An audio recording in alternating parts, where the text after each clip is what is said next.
नमस्कार, आमच्या मॉडेलचे नाव आहे स्वयंचलित सौर प्रदूषण नियंत्रण। माझे नाव आर्यन मोरकर आहे। माझे नाव सुरेश गिमळकर आहे।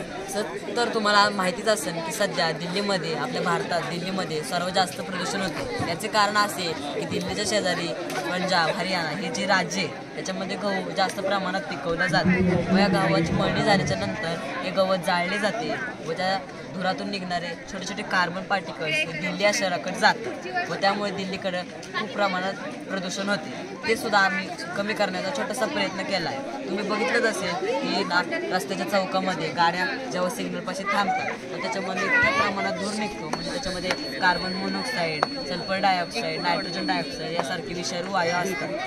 तर ते आता समजा हे बघा, हा सिग्नल आहे, त्याच्यामधनं आम्ही असं दाखवलं आहे की हा सेन्सर आहे। या सेन्सरमधनं ही गाडी जेव्हा त्या सेन्सरच्या संपर्कात येईल तेव्हा ॲब्झॉर्बर फॅन आपोआप चालू होईल। तर तो विषारू वायू जे कार्बन नायट्रोजन मोनॉक्साईड हे त्या पाईपाच्या मार्फत या कार्बन फिल्टरकडे येईल। या कार्बन फिल्टरमध्ये शुद्ध झालेली हवा बाहेर पडून ह्याच्यामध्ये राहिलेला कार्बनचे पार्टिकल्स हे ह्याच्यामध्ये आपल्याला दिसतील।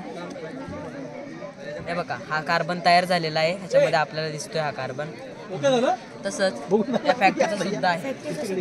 आता फॅक्टरीमध्ये किती विशिष्ट प्रकारचे धातू बनवले जातात, तर त्याच्या चिमणीतून खूप दूर बाहेर पडतो। तर आम्ही तिथे तेच प्रयत्न केला आहे। इथे आम्ही असा ॲब्झॉर्ब फॅन लावलेला आहे छोटा, जेव्हा या पाईपातून इथे कार्बन ॲब्झॉर्बरमध्ये येईल तर कार्बन ॲब्झॉर्बरमध्ये आम्ही 3 कॉटनच्या साहाय्याने 3 प्लेटी लावल्या आहेत। त्याच्यामध्ये कार्बनचे छोटे छोटे पार्टिकल्स या 3 प्लेटमध्ये जमा होणार, म्हणजे राहिलेली क्लीन एअर आहे ती या पाईपमधून बाहेर पडणार। थँक्यू।